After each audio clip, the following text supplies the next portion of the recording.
From the world of politics to the world of business, this is Balance of Power.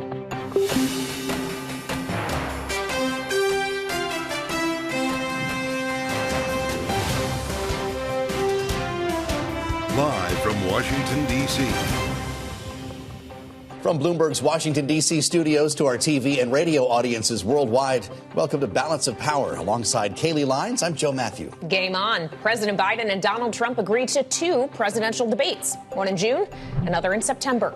We'll discuss with presidential scholar Barbara Perry of the University of Virginia. The House moves forward with a bill supporting arms shipments to Israel, attempting to split Democrats. We'll get the response from the other chamber and Democratic Senator Michael Bennet of Colorado. We'll also be joined this hour by Republican Senator Thom Tillis of North Carolina, a member of the Senate Banking Committee after today's cooler inflation data and the grilling of FDIC Chair Martin Gruenberg on Capitol Hill.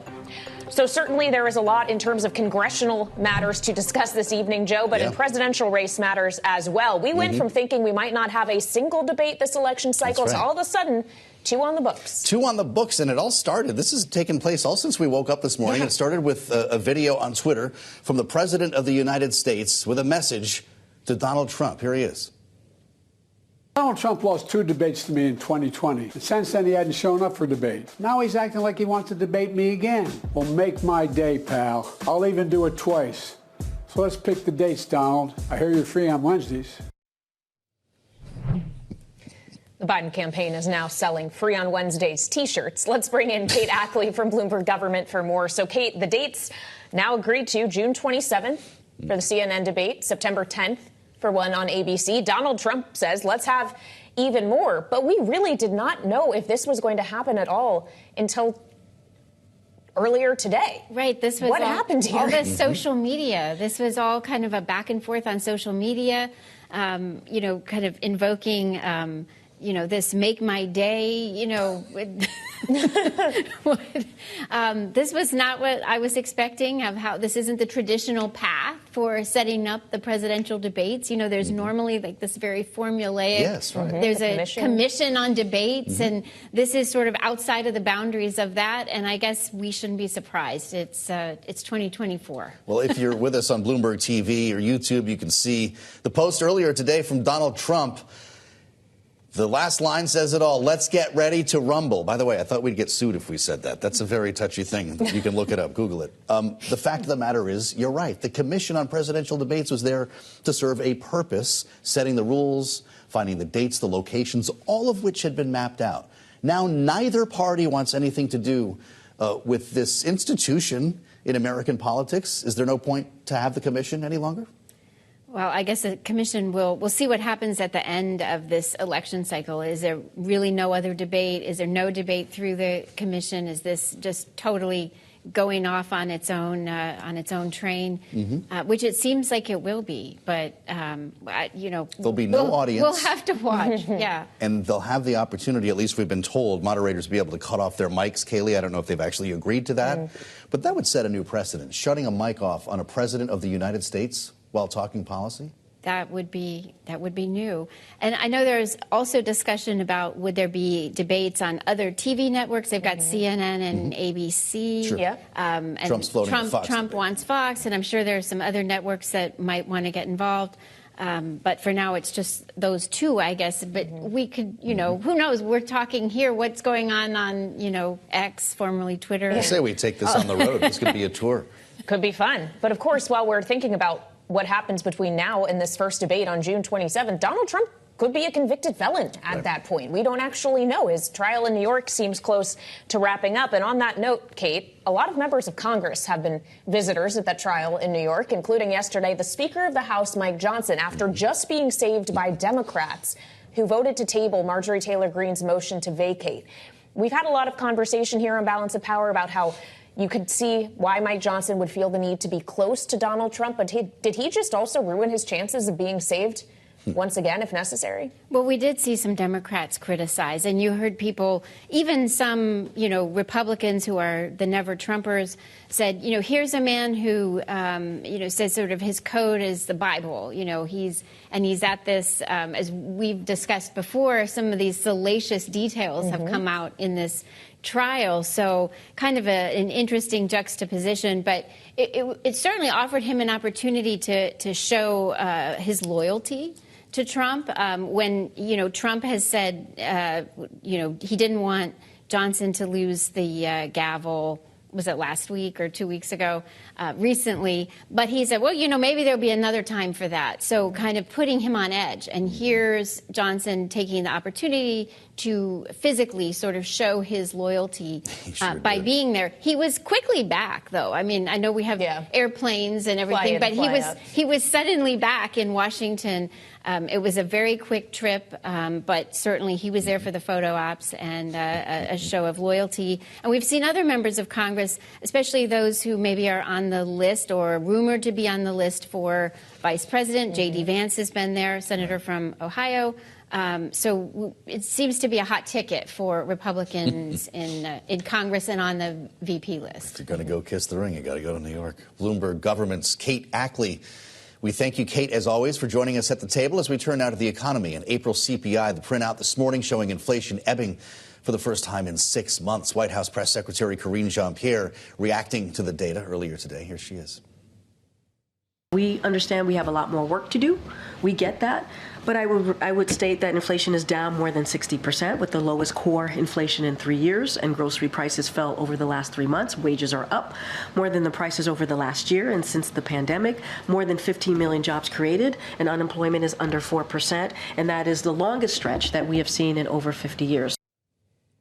Let's bring in Bloomberg's Edward Harrison for more on this. Edward, great to have you back at the table. It's good to see you. Is the euphoria shared by Wall Street and the White House justified?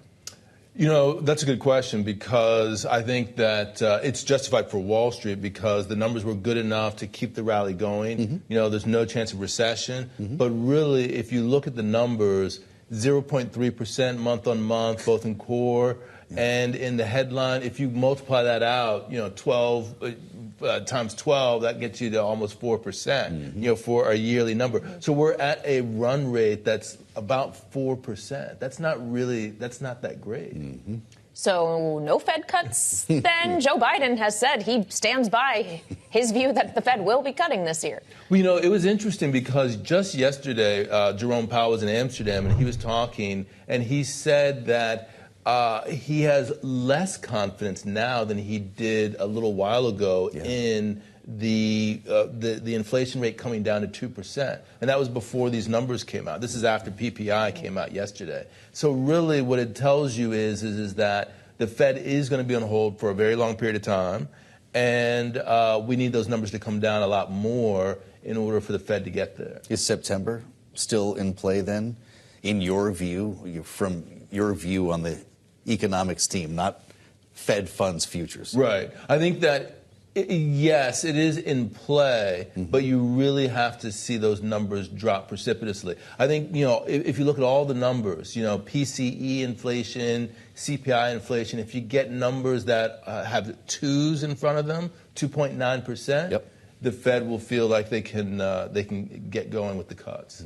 We know that the Fed likes to signal a lot to markets. Markets like to read into economic data as a way to try to gauge what they think the Fed will do. And I just wonder, as we get closer and closer to the election, when the market might start reading economic data and not considering what the Fed will do, but what it means for the election. If it means that rate cuts aren't going to come, or that the job market is softening and that may dampen Joe Biden's prospects, for example. I wonder if these narratives start to get crossed, Ed. That last bit that you said about the job cuts, that is the interesting bit, because I think that's what will get the Fed going. If we start looking at jobless claims numbers and then we start looking at unemployment rate, you heard the Biden administration's press secretary talking about unemployment below 4% for the longest stretch in like 50 years. Right. Well, what if the unemployment rate gets above 4%? Then suddenly we're looking at the potential that if the Fed doesn't cut, recession is,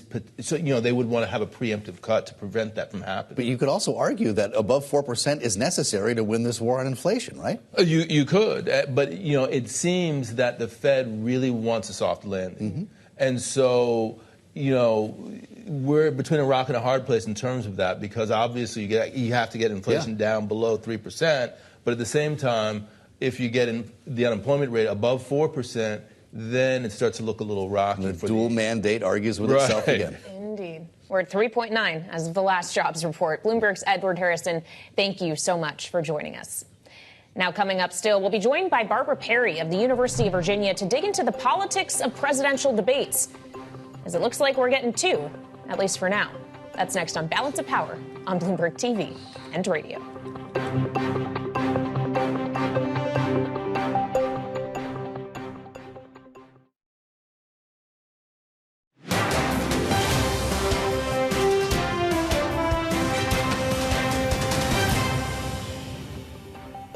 I myself would never recommend going on a stage with Donald Trump, but the president has decided that's what he wants to do. I think the format he is suggesting is a good one. I think you all should have separate town hall meetings with them, let them challenge them with questions about the future, and let the public make its decision. Former House Speaker Nancy Pelosi reacting to the news this morning that President Biden and Donald Trump have agreed to two presidential debates, the first coming up on CNN on June 27th.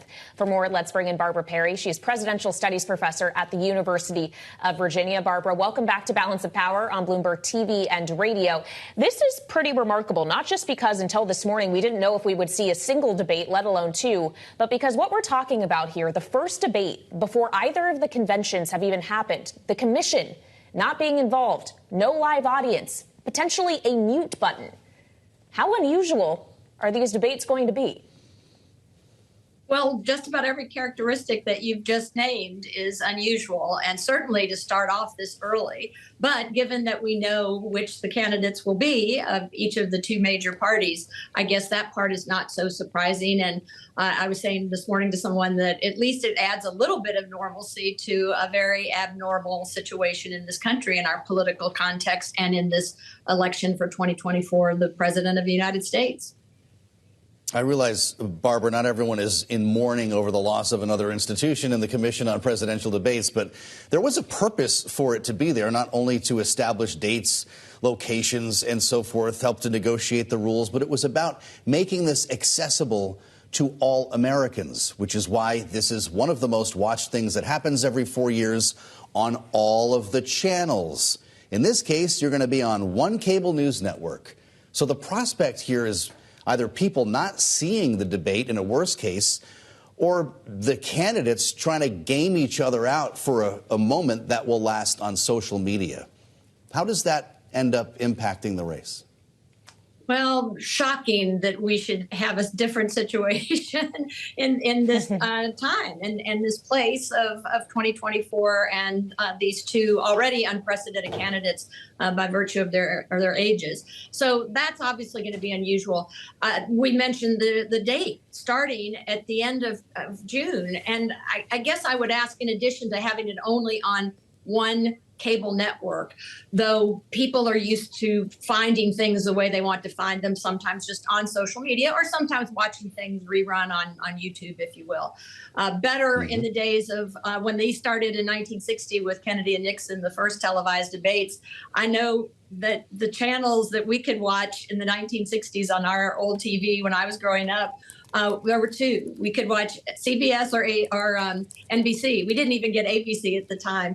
So people are used to being able to find what they want to find. My question would be, at the end of June, in the middle of the summer, how many Americans who aren't already tuning in to things like this are going to tune in? And that makes me a little sad. I think it would have been better to wait until the fall, frankly.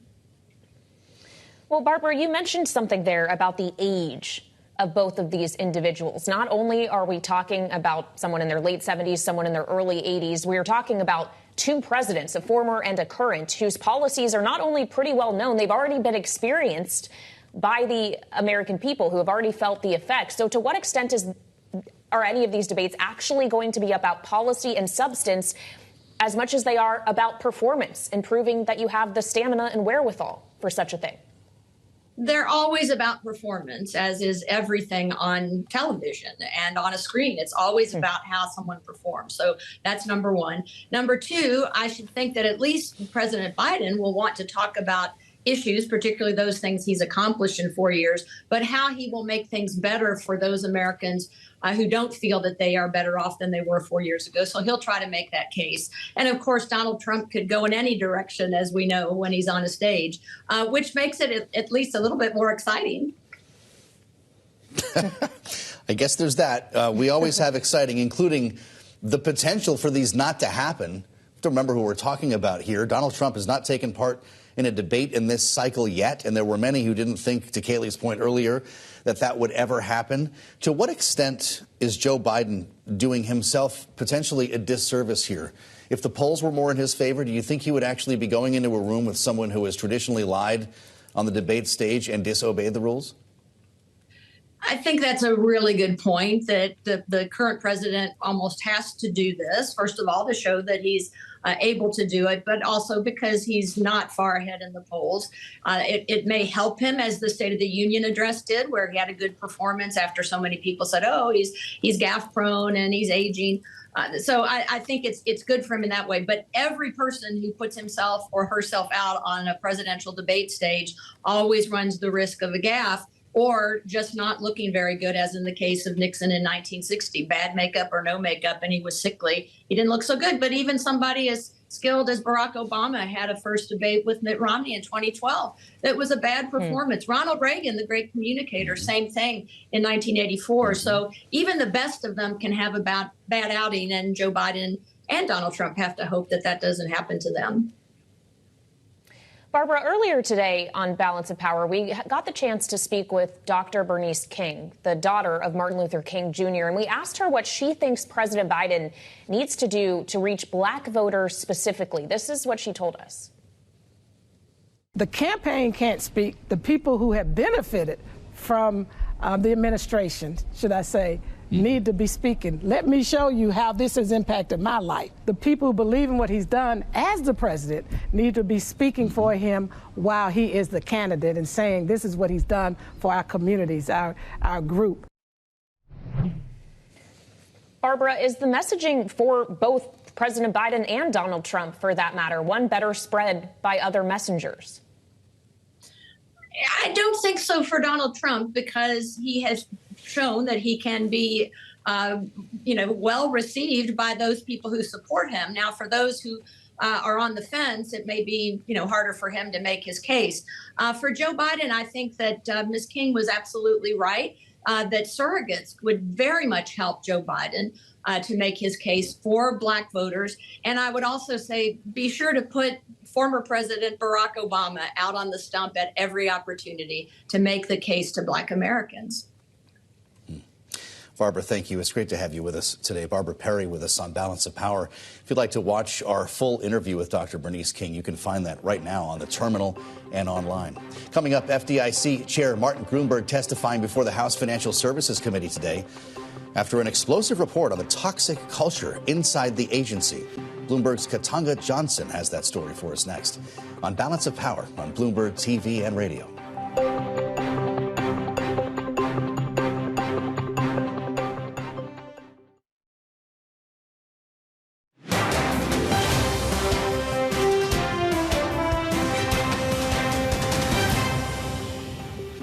I accept the findings of the report, and as chairman, I take full responsibility. To anyone who has experienced sexual harassment, discrimination, or other misconduct at the FDIC, I again personally want to apologize and express how deeply sorry I am. FDIC Chair Martin Bloomberg this morning apologizing before the House Financial Services Committee following a scathing report we told you about. It came out last week on the toxic workplace culture inside the agency. Joining us now, Bloomberg's Katanga Johnson, who's been covering this for us in our Washington bureau. Katanga, it's great to have you back at the table. The stories here are disturbing about what was going on and considered apparently normal for some time within the FDIC. Lawmakers are angry. Many are calling for him to resign. Was today, though, about staging a public flogging or actually pressuring him to leave the agency?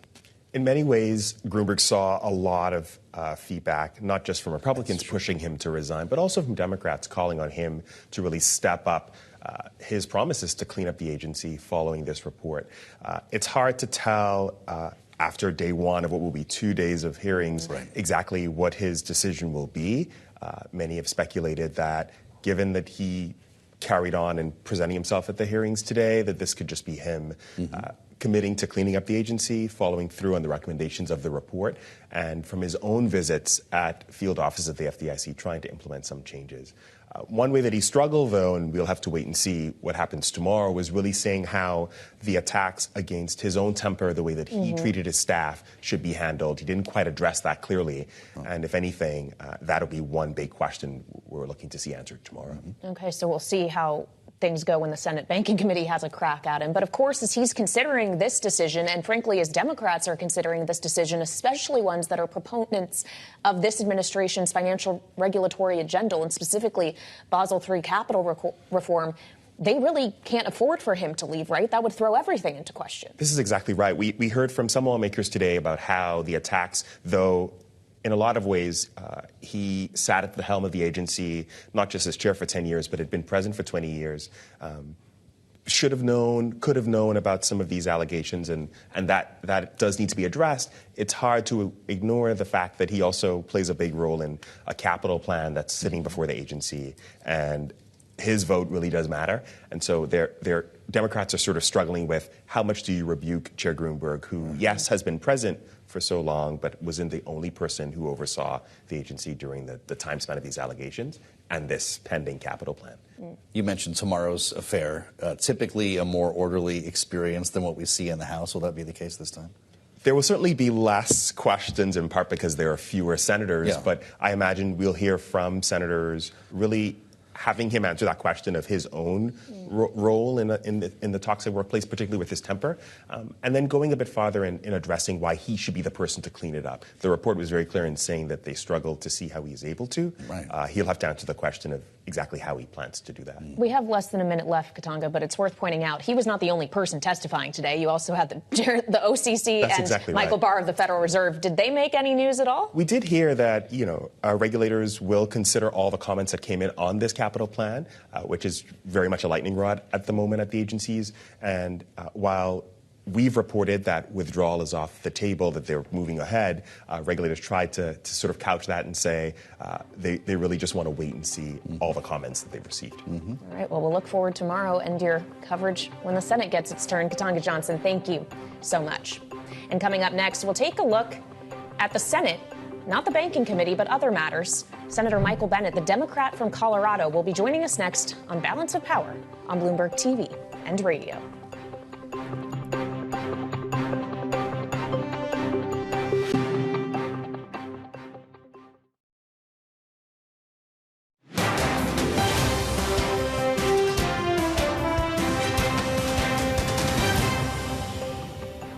We're beyond frustrated. I mean, I can't imagine anything less appropriate than us telling the Israelis, a Democratic elected ally, that they ought to have an election and what their military tactics ought to be. So the weapon sales ought to be related to what they need now, not years from now. Senate Minority Leader Mitch McConnell earlier today sharing his frustrations regarding President Biden's decision over the past week regarding funding for Israel and specifically the providing of lethal weapons. Joining us ahead will be Democratic Senator Michael Bennet of Colorado. And we'll be curious to get his thoughts because, Kaylee, the House today is making a move. Republican leadership sees a chance to paint Joe Biden into a corner on this with a resolution that will make everyone come on the record to compel Joe Biden to provide weapons to Israel through this resolution. Yeah, this is essentially aimed at getting Democrats on the record as being split up over this issue. I will see to what degree there is success. We know that Democratic leadership is trying to whip votes against this measure as we speak. We, in fact, talked yesterday to Democratic Congressman Brad Sherman of Colorado, who said he would probably vote no, not because he doesn't agree that all of these weapons need to go to Israel, but because of the language and Republicans not working with Democrats on this measure. Yeah, we've heard reports of as many as 30 to 40 Democrats splitting from the White House on this. So let's see what the senator from Colorado thinks. Democrat Michael Bennet is with us now live from Capitol Hill on Balance of Power. And Senator, it's great to see you. Thank you for joining us. Has Joe Biden managed with his, of course, with his recent decisions on, number one, funding the war in Gaza and most recently now pulling back weaponry, has he succeeded in angering both sides?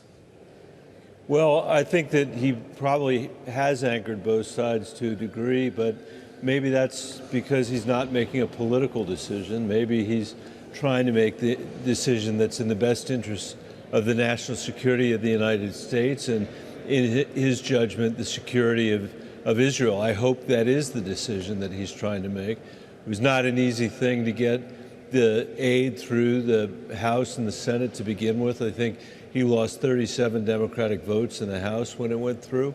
And I think when you read the facts and understand that the amount of aid that he's held back is quite limited, less than 1% of the money that we sent over.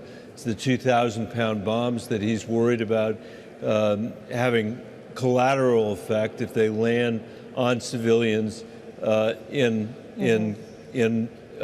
Gaza. I hope we have a measured debate and discussion about this. I mean, there's a lot of things I agree with and don't agree with in the Middle East. It's a difficult and complicated place, but I think the president has done a good job here. Well, sir, as we consider what we have seen from the president over the last several weeks, it does seem that there has been some oscillation, if you will, in terms of policy. Do you have clarity on what this administration's policy stance is when it comes to Israel right now? Can you define it for us? Because it seems a lot of people are confused. I'd like to take a crack at that. I'm obviously not the administration. From what my perspective, he understands very well that Israel is our ally in the Middle East, our most important ally. He understands very clearly the threat that Iran poses not to Israel but to our other allies in the region like Saudi Arabia and like Jordan. He knows that the Israeli people were attacked by Hamas, a death cult, and that 1,200 Israeli citizens were killed, and that today, as we are talking, there are hostages that are American citizens and Israelis being held. He knows that in the wake of that attack, it was important for the United States to be able to pass through Congress $11 billion of assistance, much of which is for Iron Dome and David Sling, but some of which is for offensive weapons that can be used in the West, in Gaza.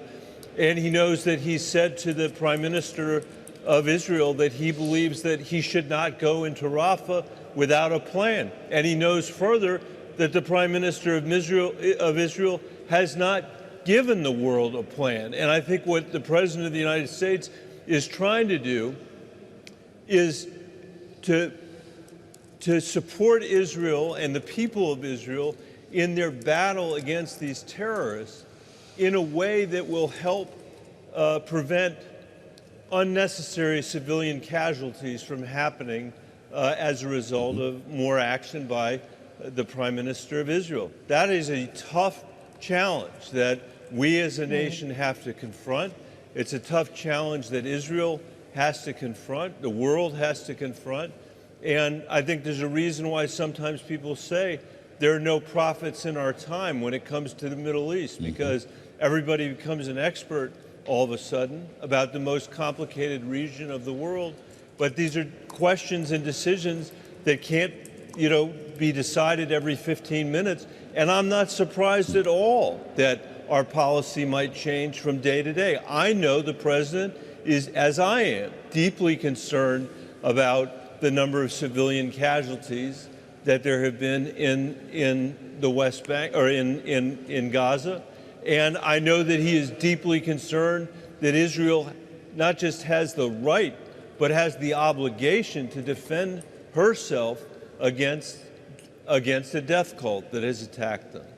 And I can keep both those ideas in my mind at the same time, and I'm sure the president can as well. Well, I appreciate your taking a swing at that, Senator, because another major challenge that you're confronting on Capitol Hill right now is something called AI. And I want to get into this with you because you've had your own approach, and Chuck Schumer has his now. He actually held an event this morning, a bipartisan effort here to set a roadmap, is how they described it, for regulating AI in the years to come. Indiana Senator Todd Young had this to say on the bipartisan nature of this bill. We'll have you respond. Let's listen. We did find areas of bipartisan agreement as it relates to elections in the report, funding for AI readiness and cybersecurity through the Help America Votes Act, that's existing law, encouraging committees in the private sector to advance watermarking techniques for AI-generated or augmented content, encouraging the private sector. But we didn't endorse any specific election bills. Of course, Senator, you have a specific election bill, I think a couple that you've been involved in with Amy Klobuchar, that would specifically address misinformation, deep fakes, the idea of an October surprise in a deep fake video, for instance, that we would maybe not have the opportunity or time to recover from. Are you going to join Chuck Schumer's effort to manage this?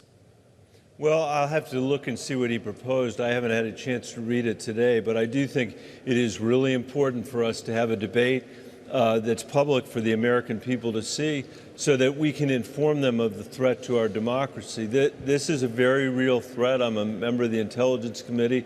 We've seen Russia, we've seen China, we've seen Iran and other actors try to use our free society to weaponize it really against us. You know, to weaponize the First Amendment against us as well. You've seen it with respect to some of the protests that are going on right now, where there are Russian related enterprises that are trying to divide, you know, one group of students from another group of students, one group of Americans from another group of Americans.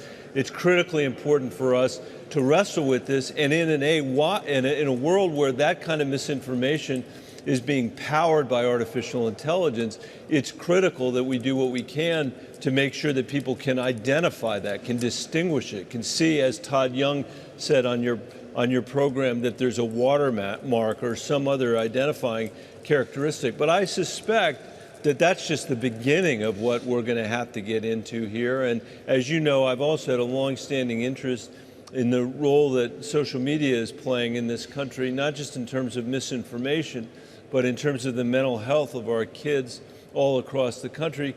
That also is going to become more problematic in this new AI world, and we're going to have to come to grips with that as well. All right, Senator Michael Bennet, the Democrat from Colorado, thank you so much for joining us live from Capitol Hill this evening. And joining us next, also from Capitol Hill, another Senator, Thom Tillis, the Republican from North Carolina, will be with us. We'll get his thoughts on Ukraine and a number of other matters, but of course on Ukraine. Last night, Secretary of State Antony Blinken jumped on a club stage to perform Neil Young's Rockin' in a Free World in the country. Take a listen.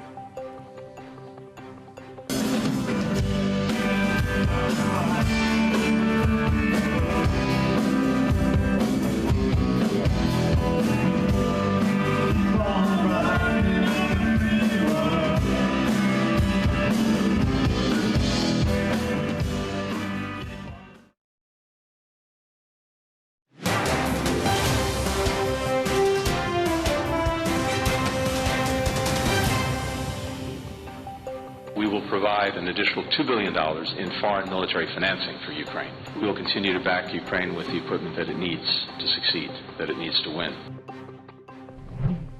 That was Secretary of State Antony Blinken earlier today announcing an additional $2 billion in funding for Ukraine. Also today saying the U.S. is accelerating arms supplies to the country as President Volodymyr Zelensky's military confronts a Russian assault on the Northeast. Joining us now for more is Republican Senator from North Carolina, Thom Tillis. He is co-chair of the Senate NATO Observer Group, and is also on the Commission on Security and Cooperation in Europe. Senator, thank you for being here on Balance of Power on Bloomberg TV and radio. Obviously, it took months for Ukraine aid to actually get past both chambers. Are we finding out, given what we're seeing on the ground and in places like Kharkiv, that it came too late?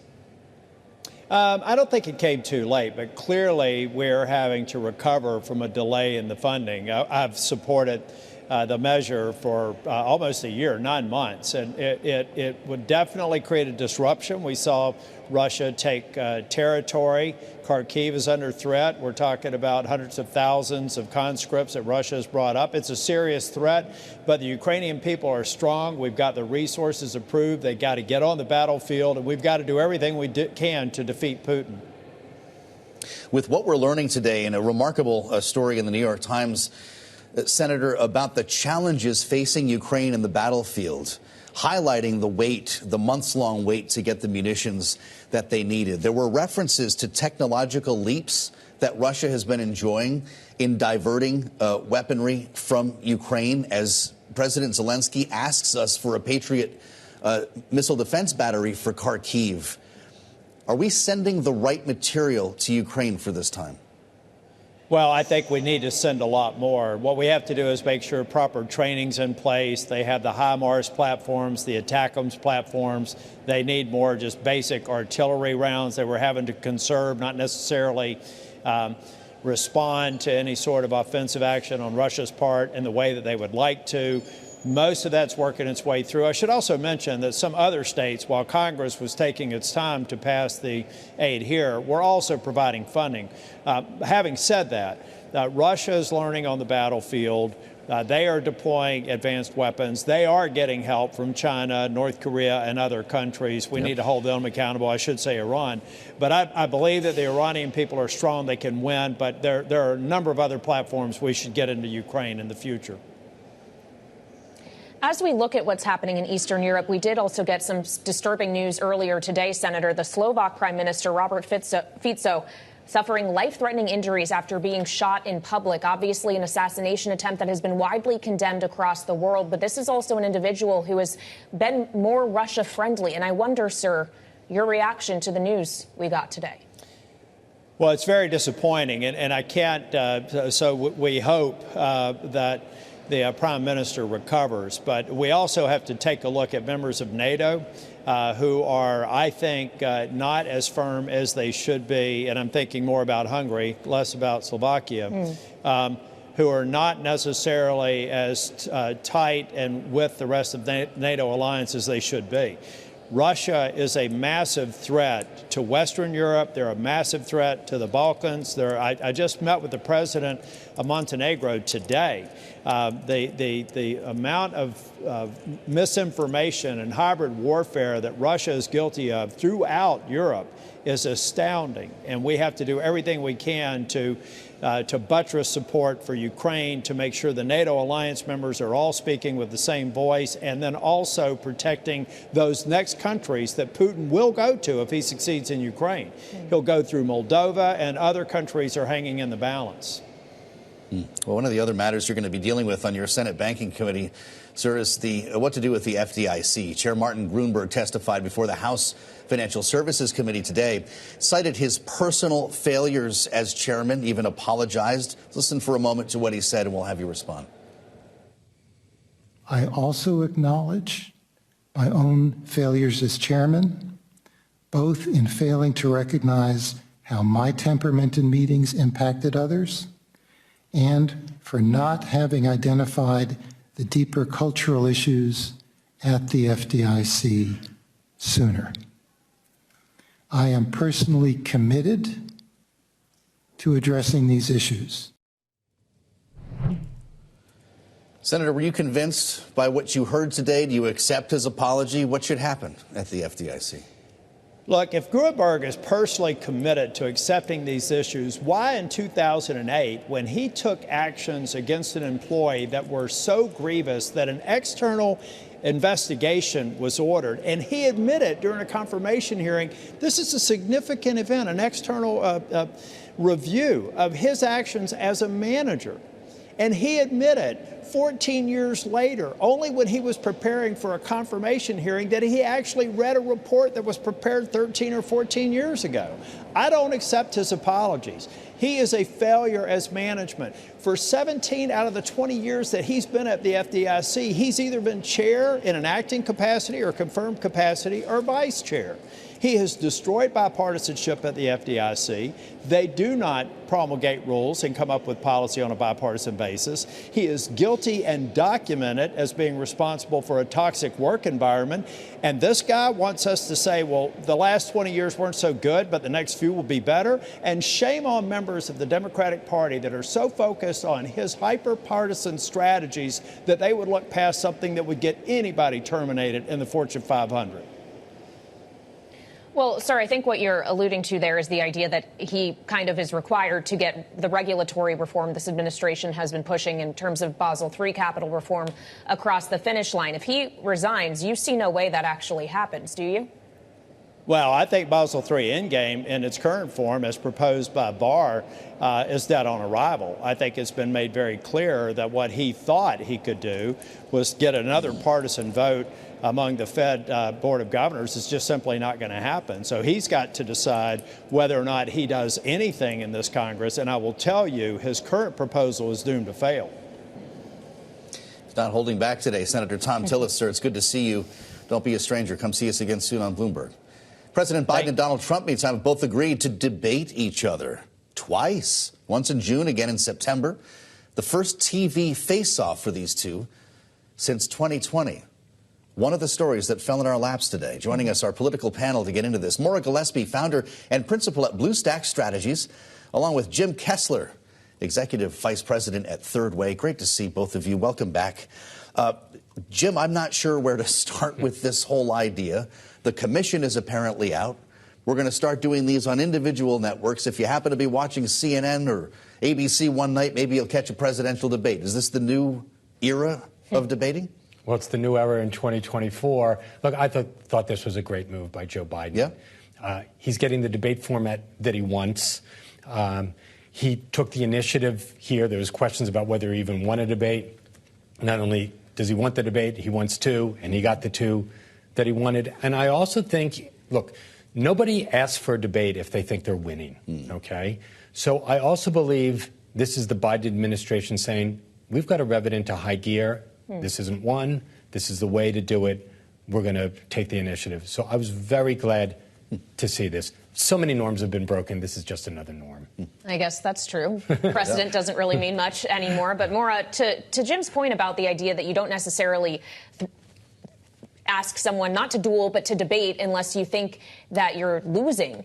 Is a debate a way for Joe Biden to win? When we know what had happened in debates in 2020 when Trump was speaking over him, maybe there'll be a mute button now, but Joe Biden actually had to ask him at one point to shut up on the stage. We know that Donald Trump doesn't always tend to veer as much towards the truth. It may require a great deal of fact-checking on the part of President Biden. Is it possible for him to win one of these against him?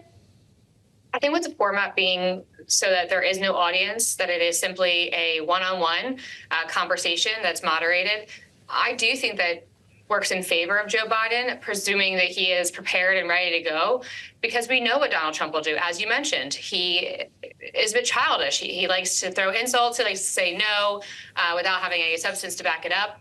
He's very good at debates. I think this is going to make comedians pretty happy. They'll have some new material to work with. I think of Shane Gillis and others who are going to be pumped about this.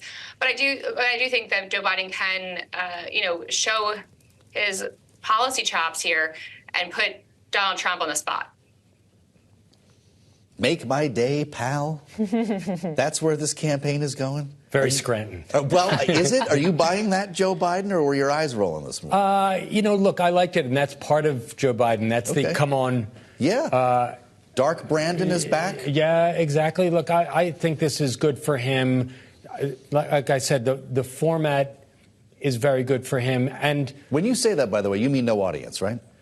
I mean a format in which it's hard for chaos to descend upon the debate. And look, Joe Biden did win the two debates with Donald Trump. And I do have a warning for Joe Biden here. I can't remember the last time an incumbent president had a good first debate. And that goes all the way back to Ronald Reagan in 1984, with Walter Mondale and Jimmy Carter against Ronald Reagan. So Joe Biden needs to be on top of his game here. I think he will be because he knows the stakes. But, this is high stakes. I think Biden won round one, though. All right. Well, June 27th is marked on all of our calendars. Joe and I also had our calendar marked for yesterday, May 14th, because of the Senate primary in Maryland, the Democratic primary specifically, in which David Trone poured $60 million of his own money into and lost to Angela Alsobrooks by double digits. Pretty bruising, but can she beat Larry Hogan? I think she will beat Larry Hogan. I feel that this is the race that Republicans are going to pour a lot of money in and be disappointed. Like the fundamentals of a Maryland Senate race, it's very different than a governor's race. You know, Susan Collins is the only candidate in the last 6 years to win a race in the state where the president didn't win that state. So I think this is going to be tough for Hogan. Wow. Maura, the headline, dethroned. Have we learned enough times over again that money is not everything in politics? If it's the mother's milk, a lot of people are drinking water. Money is not everything in politics, but it is always impressive to see how much money people are willing to put into it to get themselves across the finish line. I think I'll disagree with Jim here. I do think Larry Hogan is a strong candidate. He's a real problem for Democrats because they didn't want to have to put so much money into Maryland that they're now going to have to do. So I think that there is an opportunity for Republicans to be excited about Maryland. I don't know that they're super jazzed about Larry Hogan because he's not the Republican perhaps that Trump would want to have, but he would put a win in their column, a seat, for their potential majority, and increases their chances of taking over the Senate come the fall. What's more likely, though, Maura, that Maryland flips red or that Ohio or Montana stay blue in terms of the Senate seats? I think Montana could go red, so I think that that's more likely to flip as opposed to Maryland. But I still think that Larry Hogan's a really good candidate. Perhaps I'm a bit biased because I do enjoy him. But I think that if there were ever an opportunity for them to take both, then this is probably it. All right, Maura Gillespie and Jim Kessler, our wonderful political panel this evening. Thank you so much. Just on David Trone, someone on Twitter, Kirk Botto, Total Wine & More founder David Trone just spent approximately 5.9 million bottles worth of Josh to lose that primary. I haven't fact-checked that, but still, it was a lot of money. Break out the wine glasses. And check out the Washington Edition newsletter. You can find it on the terminal and online. It's wine and cigar money. Thanks for joining us on Balance of Power on Bloomberg TV and radio. We'll see you back here tomorrow.